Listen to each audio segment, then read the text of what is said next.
Salut à tous, c'est God ASMR et aujourd'hui on se retrouve pour une nouvelle vidéo ASMR Storytime. Et comme vous avez pu le voir dans le titre de la vidéo, je vais vous parler de mon examen du permis de conduire. Alors plus particulièrement les examens pratiques et théoriques. Donc on est parti, je vais pas attendre plus longtemps et juste avant n'hésitez pas à vous abonner, à lâcher un like, ça fait toujours plaisir. Tout a commencé du coup en 2022 quand je me suis inscrit au permis de conduire pour avoir du coup un certain nombre d'heures de conduite et également les leçons pour pouvoir réviser le code de la route. Et en fait, j'ai commencé à réviser petit à petit le code. Je me suis dit, je vais d'abord avoir mon code avant de passer l'examen pratique. Évidemment, c'est logique. Donc j'ai révisé un peu par-ci par-là, les semaines passant, etc. Jusqu'à arriver en mars 2023 où j'ai en fait tout simplement passé du coup mon examen du code parce que j'avais un créneau à respecter, une date où je devais me rendre du coup au centre d'examen. Et donc je vais vous expliquer un peu comment ça s'est déroulé plus précisément. Alors ça, je fais cette vidéo en fait tout simplement pour si jamais les gens qui sont en ce moment en pleine révision pour le permis ou bien pour le code de la route, je vous donne des petits visuels on va dire de comment ça se déroule. Alors donc je suis rentré du coup dans le centre d'examen, je vais pas dire où c'était, mais du coup voilà, je rentre dans le centre d'examen. Une dame vient me voir et me demande si je suis là pour le code de la route. Je lui dis oui. Elle me fait patienter dans une petite salle avec en fait tous les candidats qui venaient ce jour-ci, donc pour le créneau, venaient petit à petit dans la salle. Donc il y avait quelques chaises pour s'asseoir et patienter. Jusqu'à ce qu'à un moment on nous dise du coup de venir. Voilà, ils nous font entrer dans une petite salle fermée en fait par rapport aux autres salles du centre. Et ils nous disent allez mettre vos affaires dans les casiers.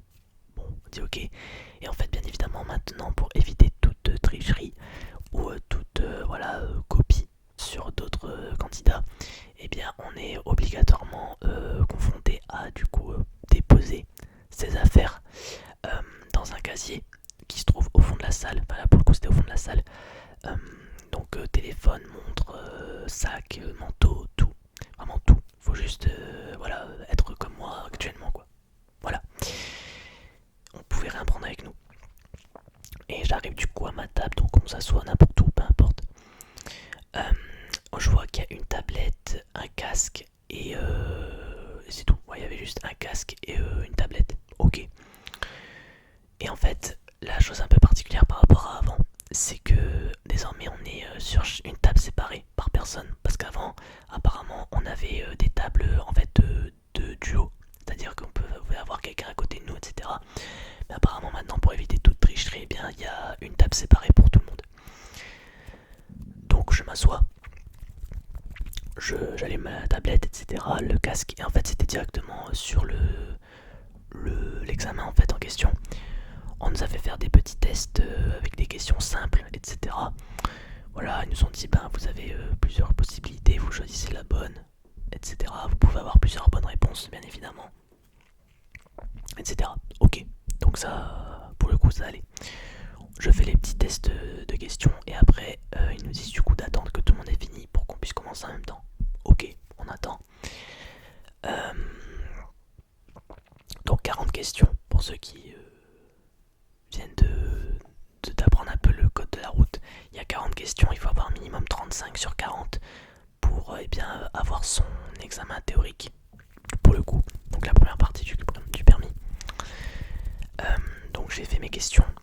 40 questions, donc il y avait le conducteur, les premiers secours, la mécanique, etc. Vous connaissez un peu. Globalement ça a été, parce qu'en fait c'était des questions assez simples. C'était des questions assez simples dans l'ensemble. J'ai eu que très peu de situations un peu dures à traiter. Et donc je suis sorti de l'examen plutôt serein. En réalité, j'étais plutôt serein en sortant de l'examen. Je me suis dit bon, je pense que à mon avis ça devrait aller. J'ai dû avoir pas mal de bonnes réponses. Donc ils nous ont dit ça prendra un maximum 48 heures pour les résultats, etc. Donc reconsultez régulièrement le site internet. On fait ok. chez moi et à peine rentré, je consulte mes mails et je vois que j'ai ma réponse. Et je l'ai eu à 38 sur 40. Voilà, 38 sur 40 pour le code de la route. Donc j'ai dû le passer une seule fois et je l'ai eu directement. Donc très content déjà. Donc je l'ai eu en mars 2023. On est en mars 2024, donc ça va faire un an là à peu près que je l'ai eu. Euh, et qu'est-ce que je voulais dire d'autre? Bah du coup voilà. Donc ça c'était la première partie de l'examen. Il restait que l'examen pratique, donc la conduite. Alors avant d'avoir justement ce code, j'avais déjà fait je pense 1 ou 2 heures de conduite. Euh, pour m'adapter en fait à la voiture tout simplement. Donc j'avais commencé avec une monitrice, parce que moi j'ai pas fait de conduite accompagnée, du coup j'ai fait que en formation classique on va dire avec une monitrice ou un moniteur. Donc là j'avais une monitrice pour le coup. Euh, Ça s'est plutôt mal passé, on va pas se mentir. Plutôt mal passé dans le sens où en fait je n'avançais pas. Je n'arrivais pas à progresser avec cette enseignante. Euh, Parce qu'elle me laissait pas faire grand chose. C'est-à-dire que j'ai fait 5-6 heures avec elle, à peu près, de leçons. Et en 5-6 heures, je n'ai même pas appris à mettre les clignotants, à prendre les pédales, à prendre le volant. Donc voilà, pour vous dire que vraiment c'était vraiment pas bien quoi. En fait, elle, je pense qu'elle avait trop peur que j'abîme sa voiture sur la route, que du coup, bah, elle m'a.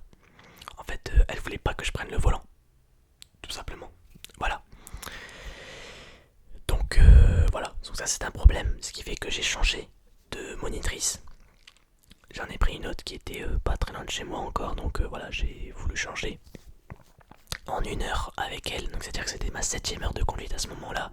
On devait être encore en 2023, ça c'est sûr. Alors par contre quand? Bonne question, je pense qu'on devait être à mai 2023 je pense. Donc 2 mois après que j'avais eu mon code.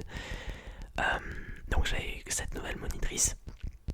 Et en 1 heure, j'ai appris beaucoup de choses. Le clignotant resta sur les voies de droite, j'avais pas fait encore d'autoroute, le volant, etc. Les pédales, gérer l'embrayage et la boîte de vitesse. Vraiment, j'avais appris les bases en 1 heure, donc c'était vraiment très bien. Au fil des leçons, on a appris beaucoup plus de choses, beaucoup plus techniques, bien évidemment. Donc je vais pas entrer dans les détails, mais voilà, vous savez, pour ceux qui ont le permis, le fait de regarder le rétro intérieur quand on quand on freine plutôt, rétro intérieur quand on freine, regarder extérieur, rétro extérieur, etc. Gérer les feux de croisement, les feux de route, les feux de position, les feux diurnes, les essuie-glaces en cas d'intempérie, les feux de brouillard, voilà, et j'en passe. Il y a toutes ces petites techniques là que j'ai dû apprendre au fil des leçons. Mais j'ai eu un petit couac, malheureusement, dans mon apprentissage de la conduite, en octobre 2023 plus précisément. Donc j'avais fait ma leçon de conduite comme prévu. Et ma monitrice m'a dit qu'en fait, elle me sentait prêt pour passer l'examen. Je fais ok, super, je vais avoir mon permis début 2024 et je serai tranquille quoi. Donc elle me dit qu'elle allait faire la demande. Je fais ok, je rentre chez moi, j'attends. Donc j'attends qu'il y ait une demande qui soit faite ou que je reçois un mail a priori. Bon, j'ai rien reçu, je me suis dit bon, peut-être qu'ils donnent pas de nouvelles, peut-être qu'ils envoient pas de mail justement pour dire qu'il y a une demande qui a été faite, je sais pas. Donc je me suis dit je vais être patient. J'attends 1 semaine, 2 semaines, 3 semaines et j'ai toujours rien. Bon, je me dis je vais contacter quand même le service client de l'auto-école parce que bon, c'est quand même assez bizarre que je n'ai toujours rien au bout de 3 semaines. Donc c'est ce que je fais, je me connecte sur le service client, j'envoie un message à l'auto-école pour leur demander du coup où en est mon dossier, pour savoir s'ils avaient fait une demande ou pas. Euh, donc ils me demandent mon numéro NEPH, pour ceux qui connaissent. Le numéro NEPH c'est le numéro pour examiner votre dossier sur du coup votre parcours d'examen de permis de conduire. Donc ils le regardent et j'ai une réponse 1 semaine après. Donc voilà, c'était vraiment pas ouf. Le terme de service client, c'était vraiment pas ouf. 1 semaine après, ils me répondent en me disant qu'il n'y avait aucune demande qui avait été faite. Oui. Donc voilà, là j'étais vénère. Très clairement, j'étais vénère. J'avais le seum. Donc j'attendais depuis 1 mois en fait pour rien. Très clairement, 1 mois et demi à peu près pour rien. En dehors de ça, il y a eu les vacances, donc forcément, avoir une leçon, c'était beaucoup plus compliqué en termes de mes disponibilités et des disponibilités de la monitrice. que j'ai attendu 2 mois, 2 mois, avant de reprendre une leçon. Et vous savez que quand on est absent, comment on dit, euh, quand on ne roule pas sur la route pendant plus de quelques semaines, pendant quelques mois même, on perd de l'expérience avant d'avoir son permis, bien sûr. Donc là, j'avais repris une leçon en décembre pour du coup 2023 pour du coup refaire de la conduite déjà et demander pourquoi, qu'est-ce qui s'est passé avec la demande, quoi, pourquoi elle n'a pas été faite. Et en fait, autre chose que j'avais oublié de mentionner, c'est qu'en fait j'avais essayé de contacter ma monitrice par message ou par appel téléphonique, mais elle m'avait jamais répondu. Je l'ai appelé 3-4 fois, j'ai jamais eu de réponse. Je lui ai envoyé un message, elle m'a jamais répondu. Donc voilà, c'était vraiment un gros souci. Donc je suis allé la voir début décembre en repayant une leçon, c'est-à-dire 46 €. Ça pique. Donc je suis allé la voir, je lui ai demandé calmement, je lui ai demandé pourquoi la demande n'a pas été faite en mon nom. Pourquoi est-ce que ça n'a pas été fait. Elle me dit oui parce que l'auto-école elle a eu un bug informatique, donc du coup il y a 8 demandes sur 10 qui sont pas passées, je sais pas pourquoi. Bon, j'ai fait ok c'est très bizarre, mais je lui ai dit je vous ai quand même appelé, je vous ai quand même envoyé un message, vous m'avez jamais répondu. Elle me dit oui je suis désolé c'est parce que j'étais pas trop dispo. Bah dispo ou pas, tu reçois quand même un message sur ton téléphone, donc c'est très bizarre.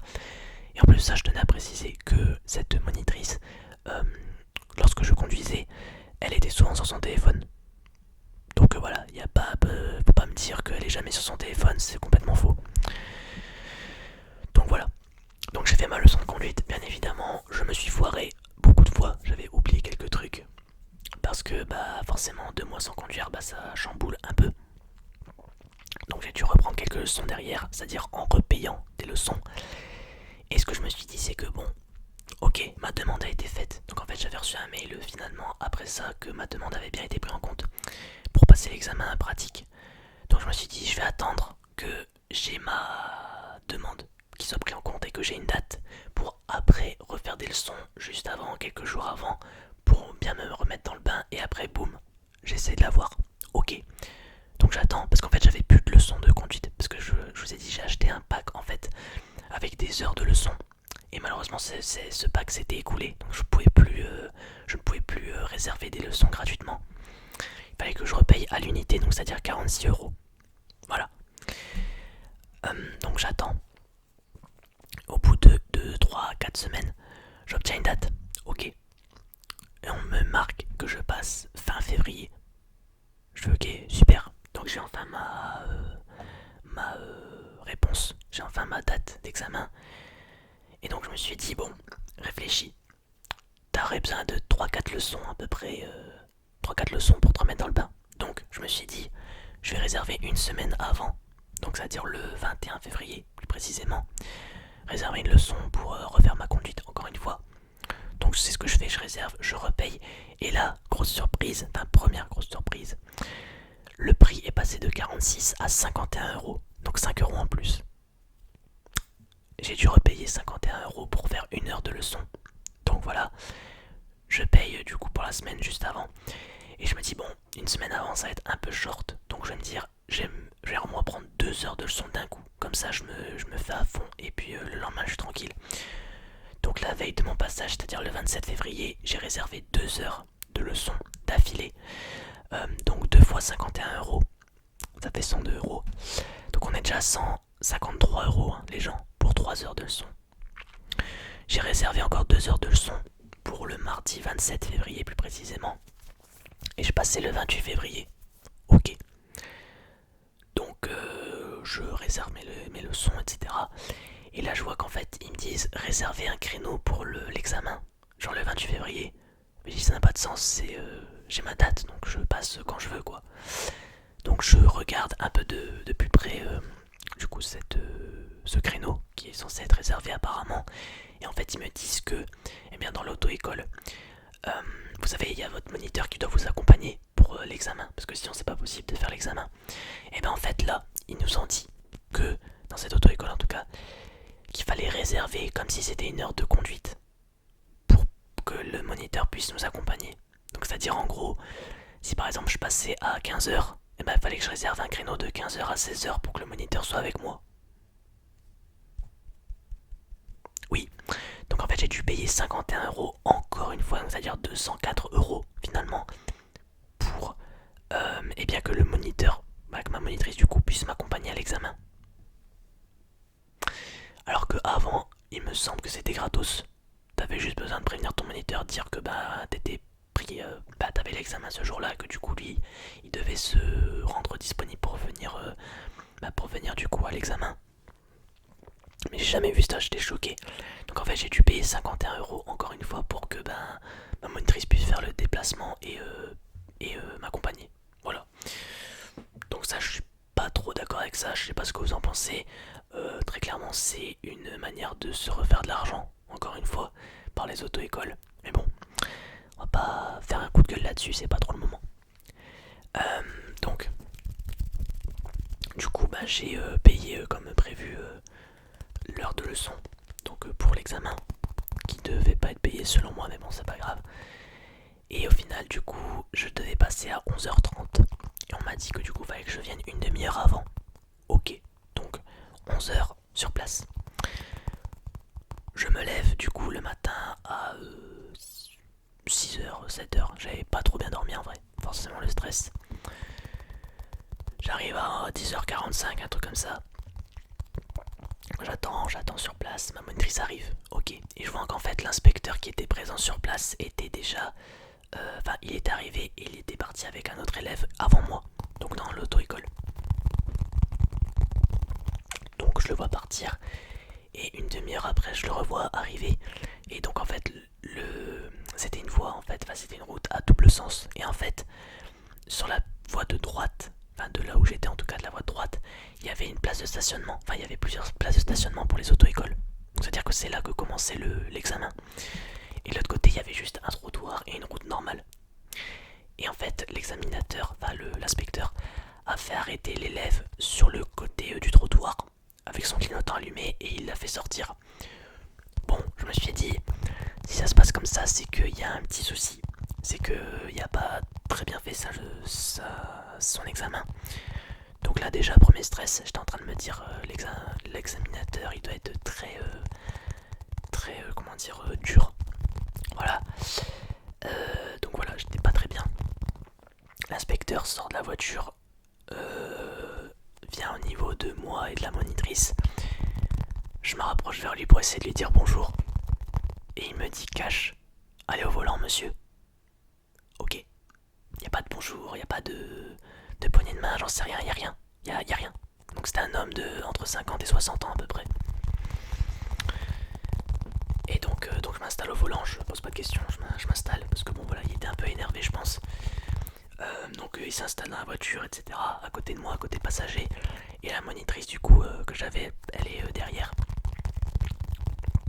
Donc je commence à faire mes installations, rétro, siège, volant, ceinture, etc. Vous connaissez. Il me dit allez-y. Ok, je mets mon clignotant, je pars, etc. J'arrive au niveau d'un stop et en fait il y avait une route à gauche. Il me dit d'aller à gauche. Ok. Et je vois qu'en fait là il y a un énorme camion. Il y a un énorme camion qui bloque genre le 3/4 de la route quasiment. Enfin même un peu plus du 3/4. Donc moi j'arrive, je fais ok, je fais comment, j'attends, je passe, j'en sais rien. Et en fait là, l'inspecteur me prend le volant. Il prend les pédales. Enfin il actionne les pédales et il avance à ma place. Je fais ok, c'est mort. Si l'inspecteur il touche au volant, au pédale, je suis mort. Il me dit vous inquiétez pas, c'est pas une intervention de ma part, c'est que là c'est un peu dangereux. Deuxième coup de stress. Parce que du coup j'étais en train de me dire c'est bon, je suis mort, l'examen c'est mort, il y a touche au volant, je suis foutu. Donc il me fait avancer, etc. Enfin il avance. Je continue ma route, donc il me redonne le volant et les pédales. J'avance, etc. À un moment je devais encore tourner à gauche au niveau d'un stop. Et il y a une zone de travaux avec du coup un panneau 30 km/h qui affichait mais genre vraiment tardivement. Donc j'avance et j'essaie de me faufiler sur le côté pour du coup passer parce que j'avais la place. Et là encore une fois il me prend le volant et il me dit c'est pas une intervention de ma part, je passe. J'ai pas dire c'est pas possible. C'est pas possible qu'ils me prennent le volant autant de fois, c'est qu'il y a vraiment un souci, j'ai fait n'importe quoi, c'est pas possible. Donc je ravance, etc. Je continue mon chemin. Et en fait le problème que j'ai eu à mon examen, c'est qu'en fait l'inspecteur et la monitrice arrêtaient pas de parler. C'est-à-dire qu'ils en parlaient pendant une demi-heure. Donc moi j'étais en train de conduire à côté. Donc ça me perturbait un petit peu. J'écoutais pas leur conversation, enfin, j'entendais un petit peu ce qu'ils disaient. Ils parlaient un peu de leur famille, de leurs proches, etc. J'ai pas trop compris, mais bon voilà. Ils ont un peu parlé de ça. Pendant une demi-heure non-stop, ils ont parlé, hein, vraiment. Ce qui fait que des fois, quand je devais tourner à droite ou à gauche, bah je savais pas. Genre j'avais aucune route devant moi, donc je devais tourner soit à droite soit à gauche. Bah ils me le disaient au dernier moment qu'il fallait tourner à droite ou à gauche. Il me dit ouais je suis désolé, j'aurais dû le dire avant, etc. Je suis perturbé. Ouais, je fais ouais, comment je fais moi si je sais pas où aller. Donc arrivé, on continue. Après de 15-20 minutes, on arrive à un parking qui était vide, il n'y avait aucune voiture. Il me dit allez-y, faites-moi un stationnement en bataille. Ok, donc la manœuvre. En arrière, hein, du coup, le stationnement en bataille. Donc je fais ma technique, voilà, j'essaye de bien me garer, etc. Et je sens que je suis mal garé. Donc je me ravance, je recule, je me remets comme il faut, je me mets au point mort, frein à main, et je m'arrête. Ok. Et là il me pose les questions. Il me dit régler la hauteur de l'appui-tête. Je fais comme ça. Alors je vais pas trop me pencher parce que le siège fait du bruit, mais vous m'avez compris. Hop, il y a un truc derrière, hop, je règle la hauteur, etc. Ensuite, il me dit à quoi sert l'appui-tête. Je fais ok, bon. J'ai dit ça sert à limiter les blessures en cas d'accident. Enfin, les coups du lapin aussi, ça s'appelle. Il me dit oui. Et la troisième question, c'était par quel moyen peut-on alerter les secours. Donc j'ai dit depuis un téléphone portable, un téléphone fixe ou bien une borne d'appel d'urgence. Il m'a dit ok, c'est parfait. Il m'a dit allez-y, on peut repartir. Ok, je mets mon clignotant à droite, je me remets dans la voie, etc. J'arrive à un stop.